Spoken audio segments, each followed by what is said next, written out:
Hey everyone, welcome back to Manga Minute. I'm thrilled to share my latest recap video with you. If you missed the previous one, no worries, just take a quick peek in the description below for the link. Now, let's dive right in and enjoy. Milia's eyes widened as she observed Bar's behavior, and a realization struck her. He's a total masochist, she thought, reflecting on the peculiar situation. The idea that Bar might derive pleasure from pain or humiliation made her wonder if punishment could ever be an effective deterrent for him. It seemed to her that enjoying punishment would render it meaningless as a form of control.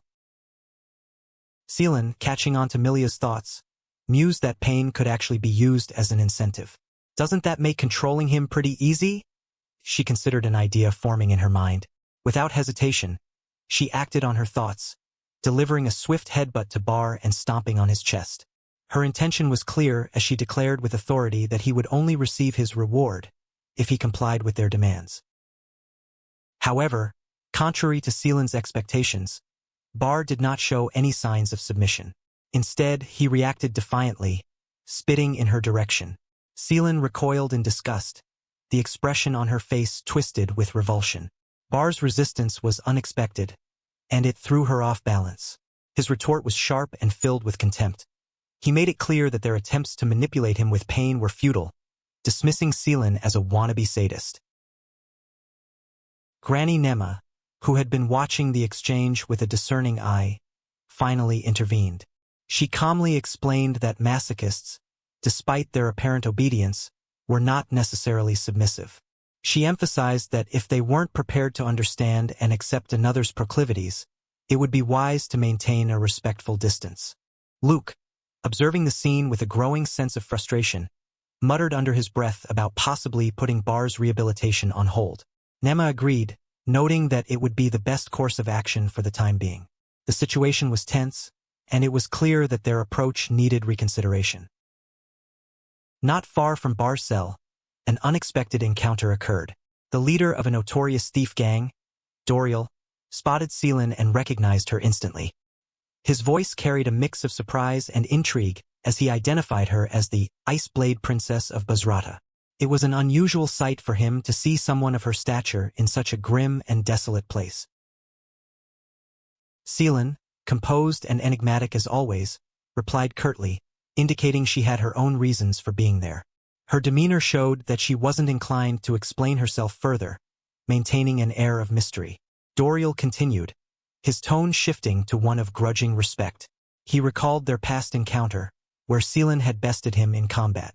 He made it clear that he had no intention of following someone weaker than himself, acknowledging her strength.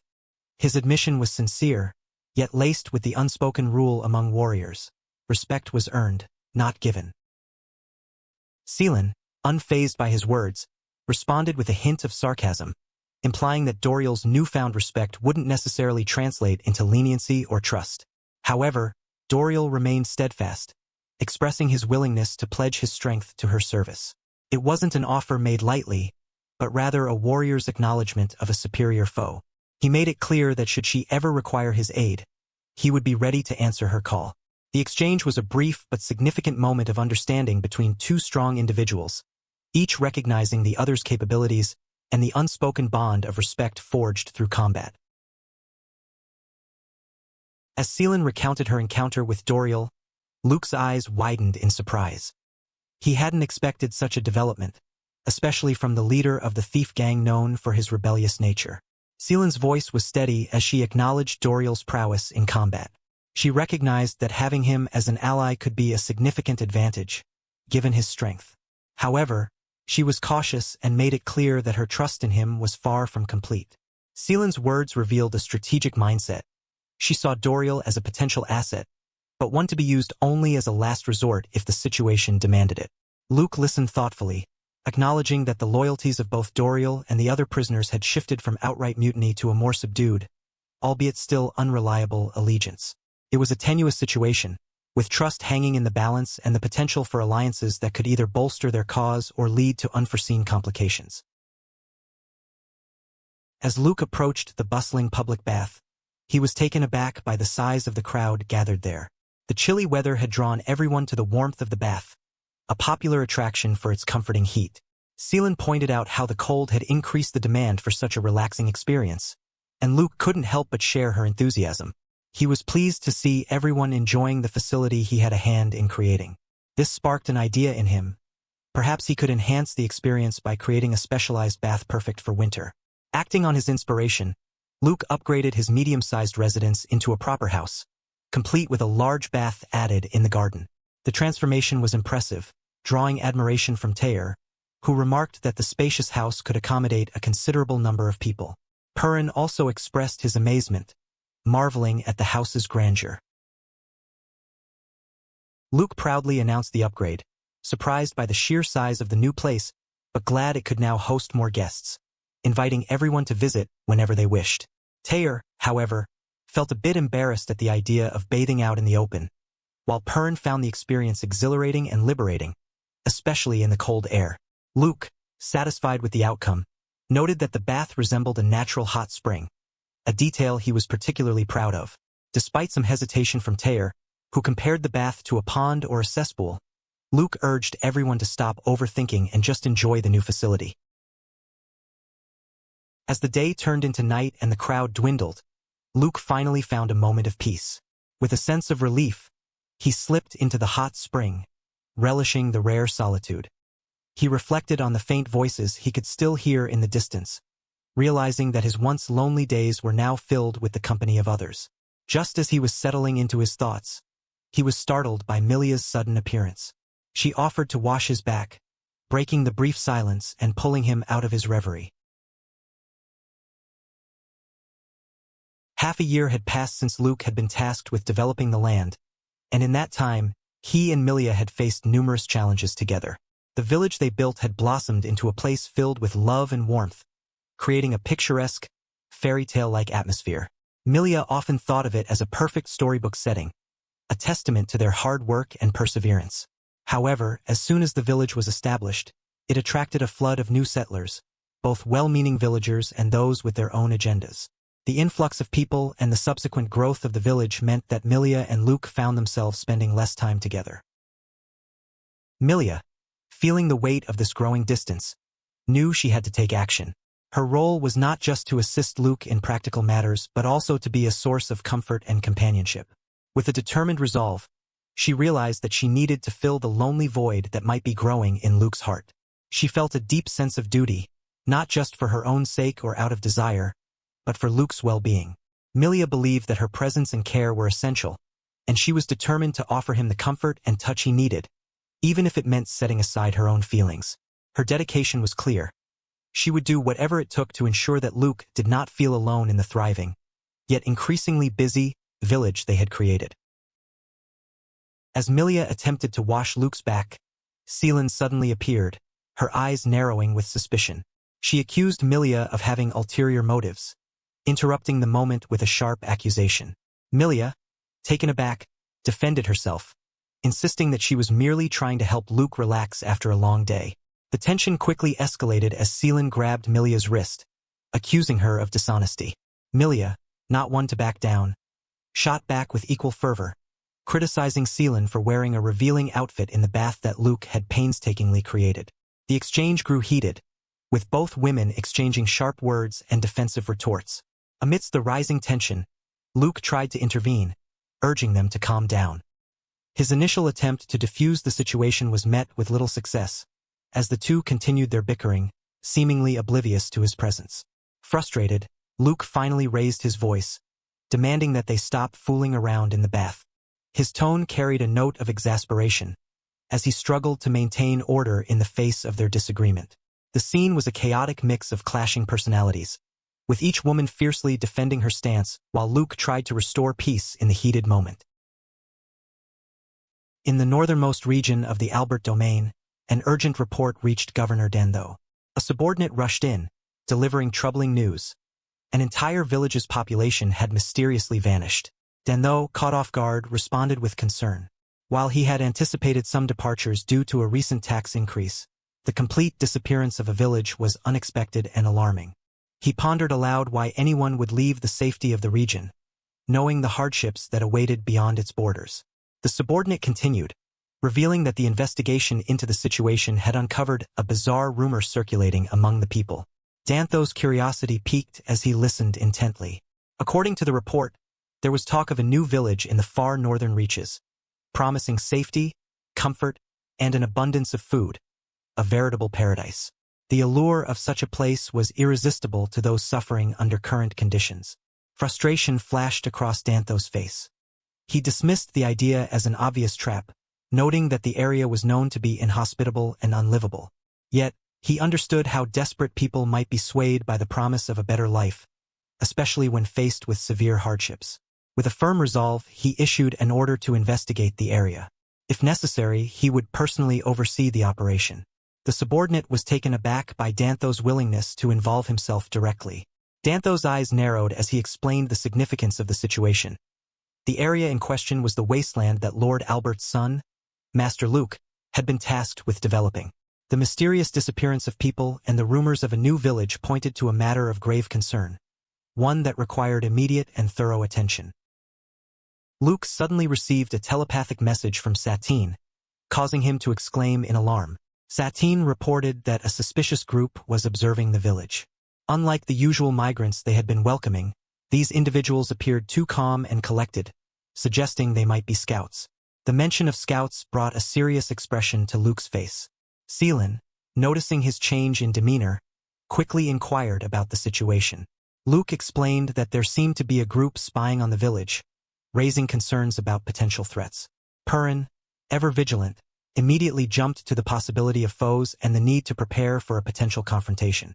Taylor, joining the discussion, noted that the village's walls would likely deter any immediate attack, providing a measure of security. Luke acknowledged the strength and growth of their community, asserting that they wouldn't let anyone provoke a fight with them easily. With a determined resolve, Seelin declared that they would face any challenge head-on, regardless of who their adversaries might be. The atmosphere was tense but filled with a sense of unity and readiness. The villagers had come a long way, and they were prepared to defend their home and each other against any threat. A few days later, Governor Dendo and his group arrived at Luke's village. As they stood before the village gate, Dendo was struck by the sheer scale of the settlement. What he had anticipated as a modest village now appeared to be a thriving city. His disbelief was palpable as he took in the sight.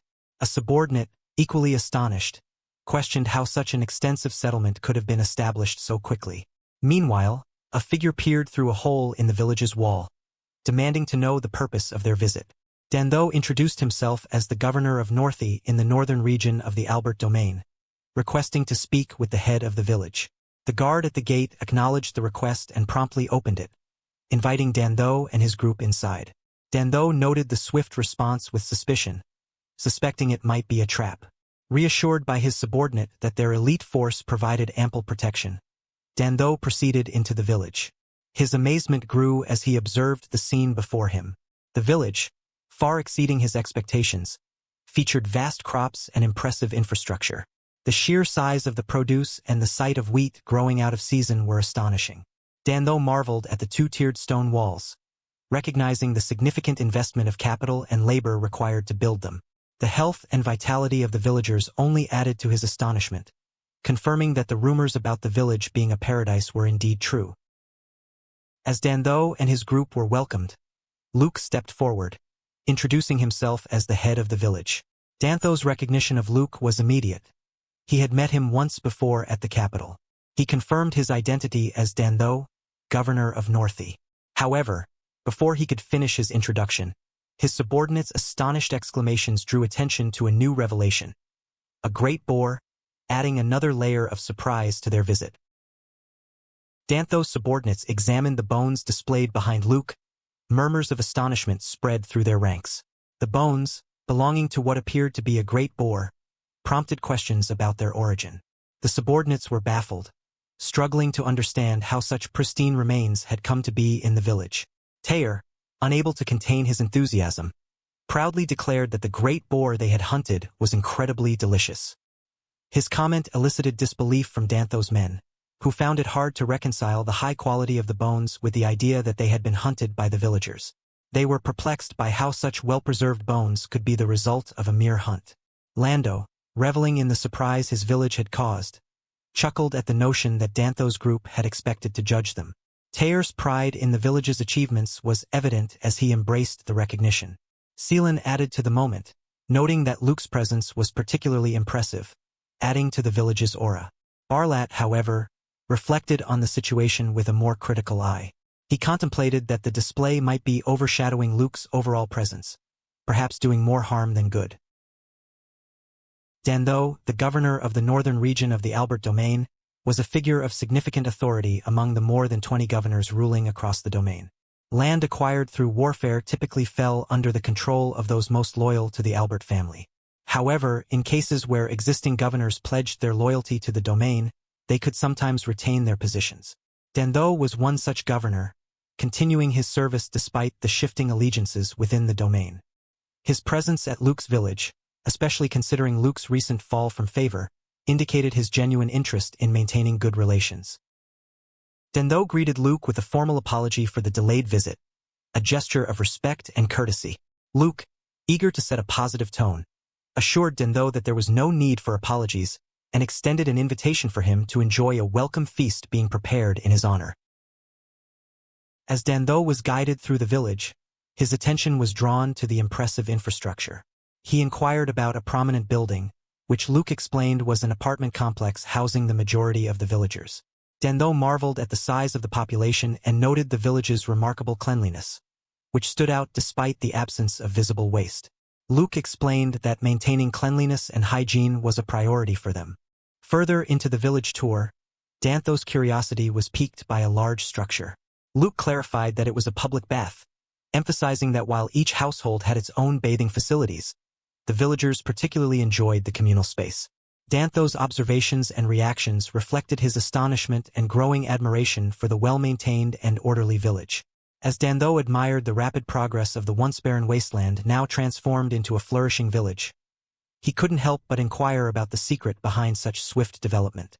Luke revealed that the remarkable transformation was due to his unique gift of village building. Initially unfamiliar with the nature of this gift, Luke had struggled to understand how to utilize it effectively. However, he eventually discovered that he could build freely on any land recognized as his. Dendo was astonished by the revelation. The explanation made it clear why Luke had been sent to this area. Luke further clarified that he had only become aware of his gift's full potential after arriving in the village. He was unsure how well-informed Dendo was about the intricacies of the House of Albert's affairs, but he knew his father was unaware of the true extent of his gift. Understanding the situation, Dendo nodded in acknowledgement.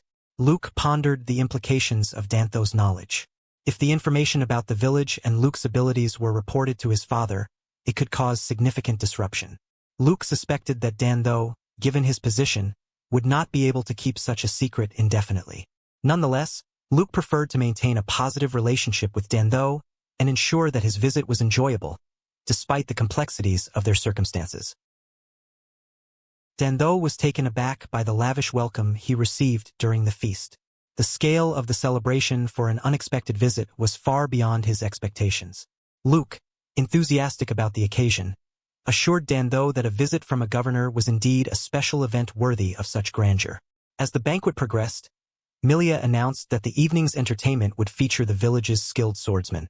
The performers, known for their recent achievement in hunting the great boar, began their display of talent. Dendo, intrigued by their prowess, inquired if these were the same individuals responsible for the impressive hunt. Luke watched the performance with growing concern. The swordsmen were engaging in intense and competitive displays of their skills, a spectacle that showcased the exceptional abilities of those with gifts. While Luke had hoped to avoid any topics related to the church, he noted that the villagers seemed intent on flaunting their talents. Observing Dantho's reaction, Luke felt a twinge of apprehension, worried that the overwhelming display of skill might not be perceived favorably by the governor. The atmosphere, while festive, carried an undercurrent of tension as Luke pondered the impact of such a bold exhibition. As the banquet drew to a close, Luke escorted Dendo and his entourage to their accommodations.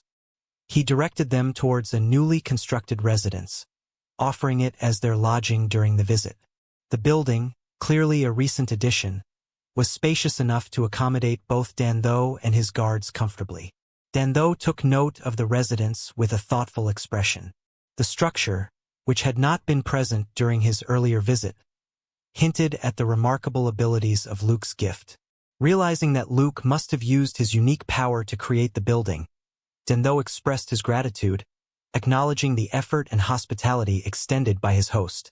The new accommodations were a testament to the rapid progress and the capabilities of Luke's village, adding another layer of respect and intrigue to Dando's impressions of the place. As Dendo settled into a sofa, he turned to his subordinate, seeking his thoughts on the village they had just visited. The subordinate, still processing the revelations, conveyed his astonishment and concern. He admitted that despite their elite forces, even their combined might would likely be insufficient against the village's formidable defenses. The village's apparent strength and the impressive gifts of its residents left him unsettled. Dendo, reflecting on the situation, noted the unexpected presence of so many gifted individuals. He recalled that many of the villagers had once been refugees and speculated about the possibility of a hidden connection to the church. The sight of a building resembling a church raised further questions about the source of these gifts. He pondered the rarity of such blessings and the unlikelihood of every villager possessing a gift. The subordinate expressed uncertainty about how such a phenomenon could have occurred, citing the church's claims that only a small fraction of the population typically manifests a gift. He also raised the concern about what would happen if the church learned of this village, suggesting that the church might take drastic measures. Dendo, with a serious expression, revealed his plan to keep the discovery from reaching the lord of the domain. He reasoned that any report would first go to Master Raoul, who might see this information as a threat to his own position. To protect his own standing, Raoul could potentially seek to eliminate Luke and the village before the information reached the lord. The subordinate voiced his apprehension about the consequences if Dando's secret were exposed. Dendo responded with a resigned acceptance of his own precarious position. He reflected on his role as governor, acknowledging his past actions of turning a blind eye to his people's suffering and enforcing harsh measures. Observing the seemingly better conditions in Luke's village, he questioned whether there might have been a different, more humane approach all along. 50 meters away from Dendo and his group, within the confines of Luke's house, Satine utilized his gift to eavesdrop on their conversation. He relayed the contents of their discussion to Luke, who listened intently. The news revealed a shared guilt among Dendo and his subordinates for their past actions against their people, and a realization of missed opportunities for a more compassionate approach. Luke's response was one of gratitude and relief. He acknowledged the gravity of the situation and the burden that had been shared. Taylor, relieved by the revelation, expressed his own sense of relief at the news. Luke and his companions saw this development as promising, with the possibility that Dendo and his group might reconsider their previous stance and remain in the wastelands. Celine, buoyed by the conversation's outcome, voiced her hope that the negotiations might result in a lasting change, suggesting that the group might never need to leave the newly established haven again. The atmosphere in Luke's house was one of cautious optimism, as they contemplated the potential positive shift in their relations with the visitors.